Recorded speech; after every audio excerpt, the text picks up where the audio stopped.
Prepare for battle! Yeah! Bring it, generic comic villain! Yeah! What's up, guys? And as promised, here's the review of the Aquaman movie Brine King 3-pack. Now, I just saw the 5-minute trailer for Aquaman and it looks so cool! The action looks amazing, and Black Manta and those red guys, whatever they're called, they look wicked awesome! It's really starting to look like the movie might actually be a winner. Now, I'm not sure what role this Brine King dude will play in the movie, but whatevs, he looks cool, so let's bust this package open. Here's a close look at the front with a 2 exclusive figure sticker, which would be Brine King and ORM, and an opening so you can try out the Brine King. Here's one side with a cool glam shot, and the other side with some weird poses. Here's a top with a dinged corner, and here's back with some glam shots and some wording here. Can Aquaman stop the fury of ORM and the Brine King?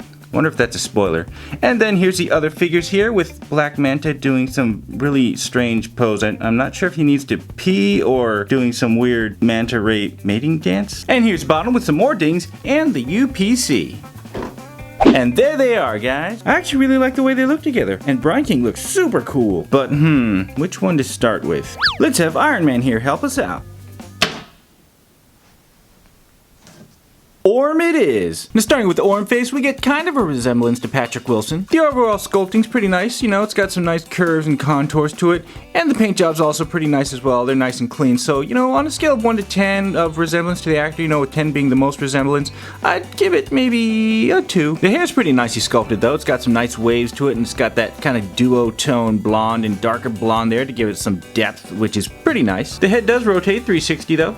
Not any side to side, unfortunately, but it does have a little bit of up and down. And moving to the body, we get a really cool golden armor chest plate. It's actually really nicely detailed with very defined features on it, and it looks like he's got his little clothes, whatever, that he's wearing underneath there, and it looks like overall it's molded in that kind of goldish color. That's why there's a little bit of marbling, which I don't mind because it actually adds to it, and that's just paint right there. But in the back we get this awesome gold cape. I mean, just look at that. It's so shiny. I love it. I love gold. It's got an interesting texture to it, which I think is mainly due to the cloth that they used as opposed to actual movie design. And then on the inside it's just black and boring, but hey, this gold is so awesome. Although the top portion of the cape, where it connects to the cape, is actually molded in the plastic, so cool. And looking at the rest of the back, we get more of that cool armor detail up there, although this time we get more of that kind of undersuit armor thing there, which is also pretty cool. I like the honeycomb pattern. It's just like Aquaman's. Now, there is something I want to warn you about the cape here. The way he's packaged here, as you can see, the cape goes behind the packaging, and whoever packaged this from Mattel, instead of molding a cape hold for the cape to go through, they actually just sliced a slit right through there. So it's actually very sharp and jagged. So if you're not careful and you just yank them out of the package, it's just gonna cut this cape. Thankfully, I saw that before I pulled them out, so I kind of like, you know, opened it up a little bit and then finagled his cape out gently. But seriously, it's just, I mean, this is really a shoddy job, whoever packaged this. And moving in the arm, we get some more awesome gold armor pieces. The shoulder armor up here is actually pretty nicely sculpted, and I like the layers that they have there. And it's actually made of soft, rubbery material, as you can see. There's the inside of it. It's just attached right up there, and it's pretty soft.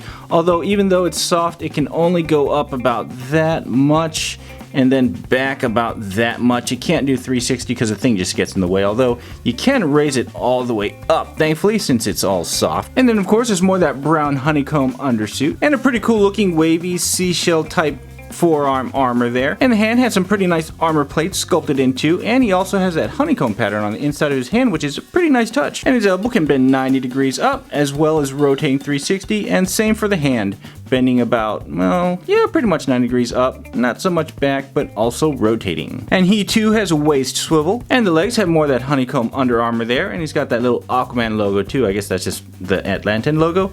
And then he's got his thigh armor here, which is pretty cool. It's got some little hammering metal-ish to it, which is pretty nice. Plus, it's also pretty soft and bendy. And then on the back there, you get more of that brown honeycomb under armor, and the other side of the thigh armor. On the inside of this one, you get the legal jumbo, which I like. I love how they hide it. And his lower legs have some gold color shin guards there that have like that kind of shell pattern going on there, and golden cape. And more of that brown under armor honeycomb there, and then that's the other side. His shoes, though, are kind of, you know, okay looking. They're not damn, that keeps getting annoying now.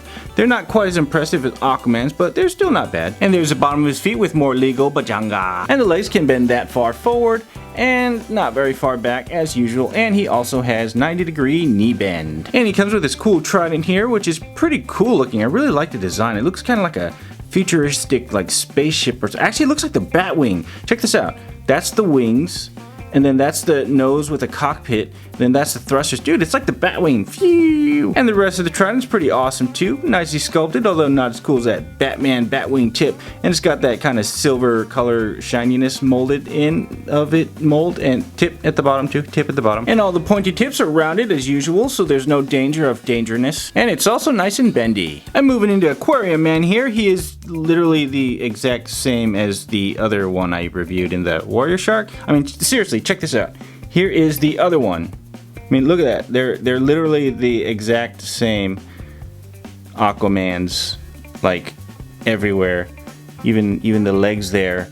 So it's kind of like if you get the Warrior Shark and this pack, you end up with two Aquamans. You get one Aquaman and then his clone or something like that, I guess. I mean, it would have been cool if Mattel gave us like two different versions of Aquaman, since they're two different packs. But I guess, well, it's a pretty cool figure, so I guess having two's not bad. Actually, the Brine King one's kind of different. Look, the hair's not glued on quite as straight as the Warrior Shark version. Oh, but this part's really cool. Check this out.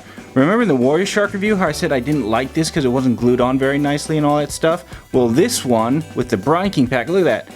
Perfectly glued on and perfectly lined up. So that's a plus. And here's the tridents that they both came with, which are exactly the same, like seriously molding and sculpting and everything, even the bottom tip. So I'm gonna skip reviewing the Aquaman figure. If you want to see a detailed review of him, check out the video right up here, the Warrior Shark. But with that being said, it's time for the Brine King.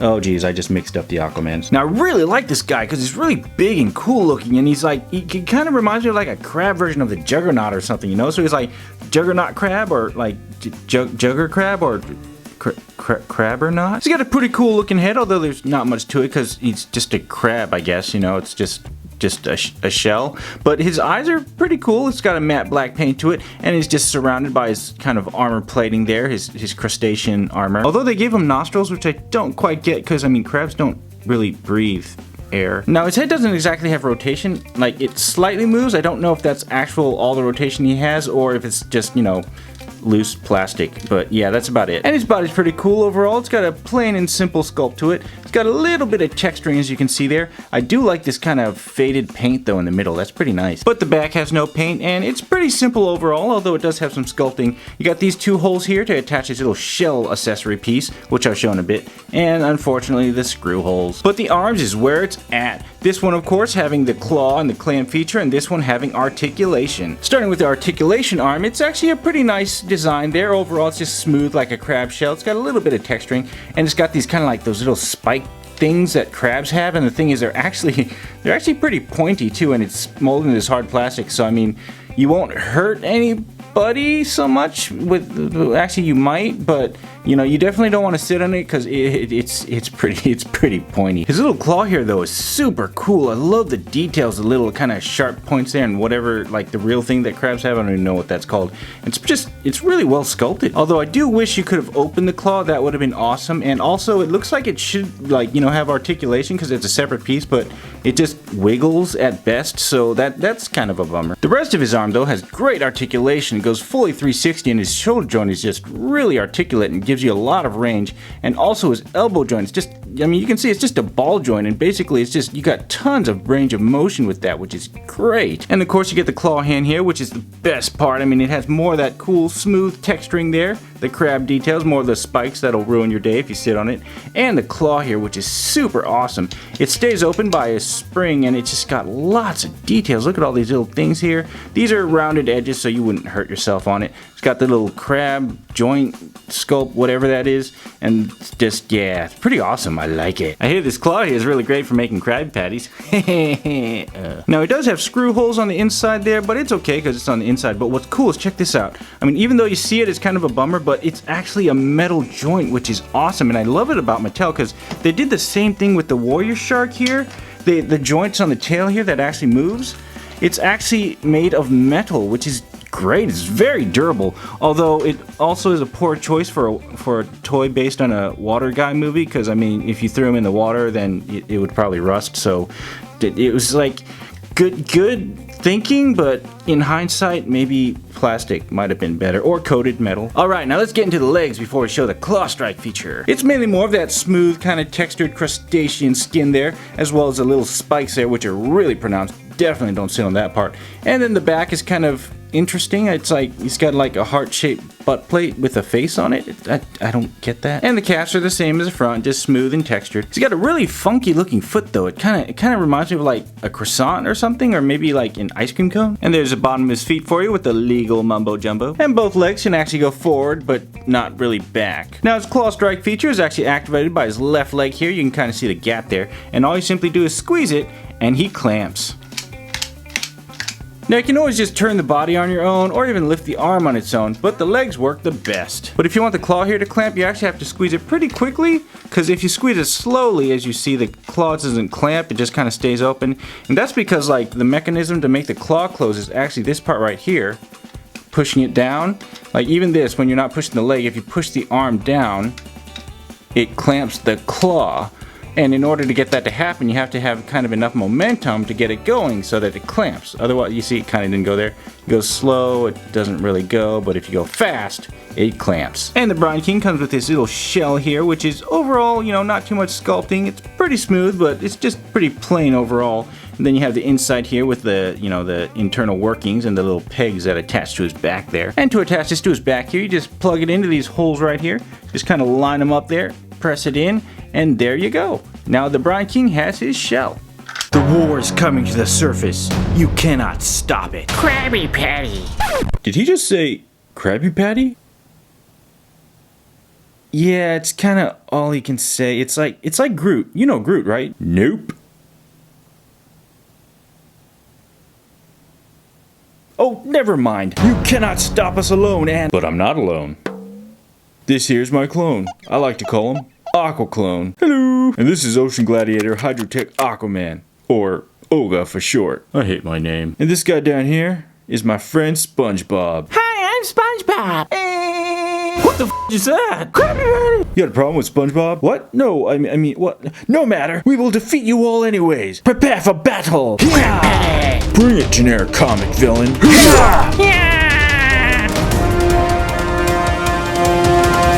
I'm Batman on a shark. I'm Iron Spider with a wig while on a dinosaur.